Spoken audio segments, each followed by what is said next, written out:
Hello, everyone. Welcome to the show. I'm excited to be joined today by Beth Flippo, who is the CEO and founder of DEXA Drone Express. How are you doing today, Beth? I'm good. How are you doing today? Doing really well, thank you. You know, spring is almost here. We're in the 70s here in Oklahoma, so it's kind of teasing us a little bit, like it's almost here. So we're almost there. I But hear today we're you. going to be talking about topics tied directly to business innovation, Yeah. trends in the marketplace, and impacts for companies. So I was excited to record this episode with you to give our audience a little background. Can you tell us who you were surrounded with and what inspired you to go into this field? So I grew up around builders and entrepreneurs. So my parents built businesses from scratch. So at our dinner table growing up, these were conversations about, real problems that were happening and how you could really solve them. And all my siblings and I all became engineers because of that and really focused our mindset on trying to fix things. And one of the things that really stuck out to me, why I created DEXA, was because I watched all of these brick and mortar stores that I love, where my friends worked, that sponsored the Little League, all closing because they couldn't compete against quick delivery from Amazon. And I just knew that there was a technology out there that was going to finally give them that fighting chance back. And I just knew I was the one to do it. So that's kind of what really started all this. Excellent. I love it. I love you saw a problem and you've put together a solution, and that's a massive market as well, no doubt. A Yep. lot of small businesses could use this to their advantage for sure. And So it's that's not just, yeah, and it's not just small, it's local. Even Home Depot and, Kroger and all these local stores that support our communities are at risk. So it's right, not just the right. small businesses. Yeah. Absolutely.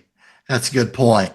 And if you could, what is the latest news for your company? What's going on with you guys?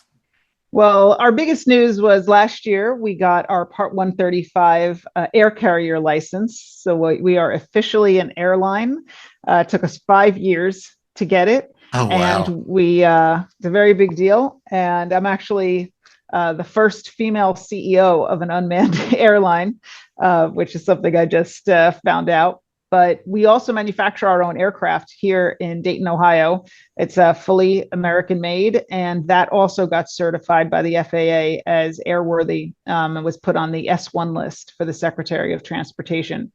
So having those two certificates for the aircraft and operations, there's only about four of us in the country. So it's pretty Wow. hard to get. Yeah.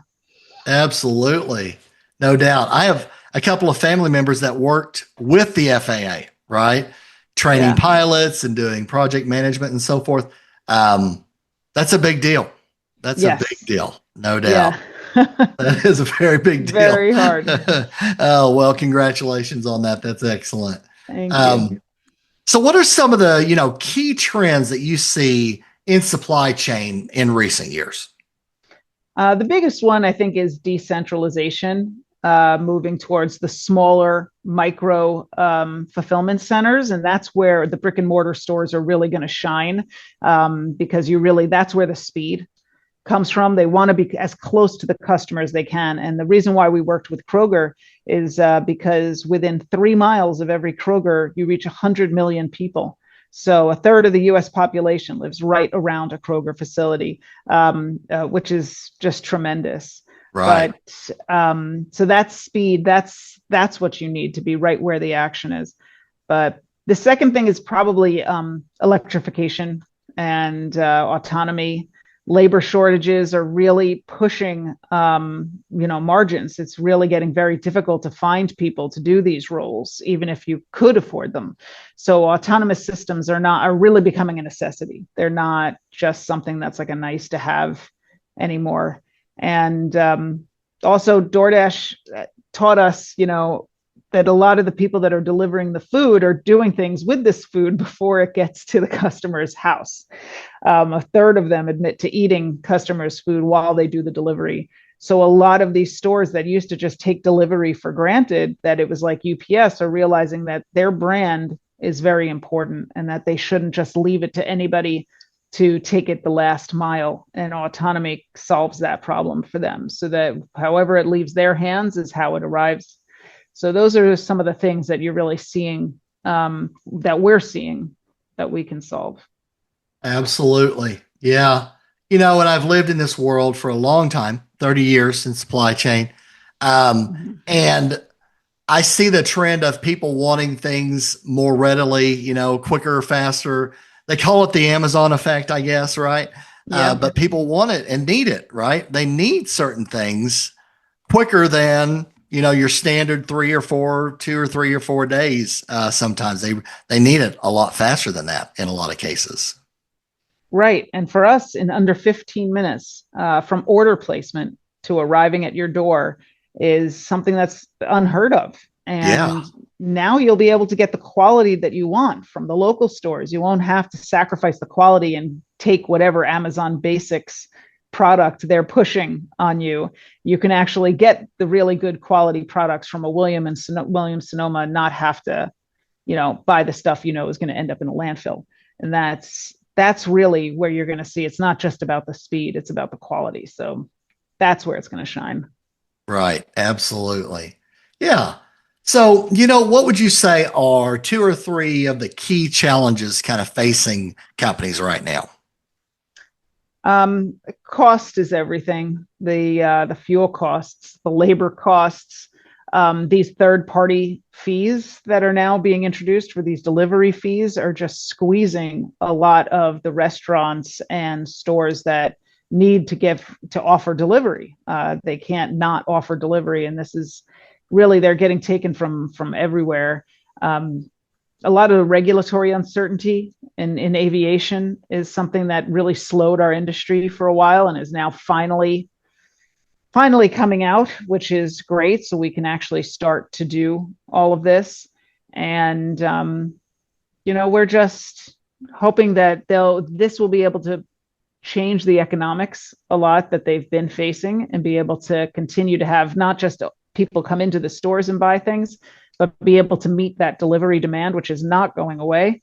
I mean, my kid is in college and he only knows delivery, which is something we didn't do a lot in college. We watched every penny, but that's what they need. So you need to fit both sides. And that's what we're hoping drone delivery is really going to be, that solution. Right. Absolutely. Could see how it could take several different cost components out of it. Right. Yeah, exactly. Absolutely. The And the equipment, volatility. the people, the fuel, all of those things for sure Right. drive prices up. And they're volatile, which means that the price is constantly changing. They can't budget, they can't prepare in any way. If the price of fuel goes up, they're just losing more money. Then that's really difficult for stores to price their products. They can't keep changing the price based on those changes in economics. And that's where drone delivery will hopefully be the same price. It's the same cost and the same time for any delivery anywhere in the world. And there's never really been anything like that in supply chain until now. Right. Absolutely. So, on the flip side of that, right, we talked about challenges. In terms of success, what are 2 or 3 keys to success in overcoming the challenges? The first for us is that we're trying to prove profitability before we scale. That's, if you try to just scale and burn money at any cost, it's just not built that way anymore. Investors don't like to fund that. You got to show that the unit economics work, Right. at a small scale, because if you can't prove it at a small scale, it's not like there's a magic wand that at a large scale it starts to work. So that's something that's really a focus for us. Also, we have always chosen to embrace regulation. We don't fight it. We try to work with these regulations. So if people are trying to move autonomy, even on the ground, embrace the regulations, try to learn how to do it instead of fighting it, because that's just going to add time there, and that regulation actually becomes a moat if you actually survive it and work through those regulations. And another one for us is that I like to say we find champions in our customers. A lot of people are, hesitant about new technologies, and you just got to find that one person, that voice, that leader inside, and he'll do the work for you. He'll make everybody come around, and that's really what we're looking for. Those real innovators and big thinkers. And that's really been one of our keys to success. Absolutely. Yeah. In that, what I would call the early adoption phase, you need Yeah, those folks who want positive change and they're not scared, right? They're not right. scared of it. Um, and once you find those folks, they will shout it on the hilltops how good you are, right? But you got to Yep, find those people, and it's a big exactly. part of it for sure, no doubt. Yeah. Yeah. So, you know, what are the best ways for people to connect with you, Beth? So I am really pushing a lot into Instagram, trying to show a lot of behind the scenes stories. So you can follow me at beth.flippo, or you can follow the company at Fly DEXA. We also do a lot on LinkedIn. I write a lot more content about the industry and where we're headed. And yeah, just follow us on our socials and keep telling us what you think. Yeah, absolutely. In fact, I saw you on LinkedIn and you did a post. This is unscripted, but you had a thing you were invited to. Tell us about that, because that's how I actually saw you. I mean, I was connected, but wasn't following you per se, but I saw that news. So it was really interesting. What happened there? So we actually got invited. I actually got invited to the New York Stock Exchange IPO Summit this year, which is it's an invitation only to companies that could potentially IPO. And while we're far from that, we are still, working towards that someday. It's a great way to learn and be able to go to New York City. It's at the stock exchange. We get to see them ringing the bell in the morning, and it's apparently a really great event to participate in.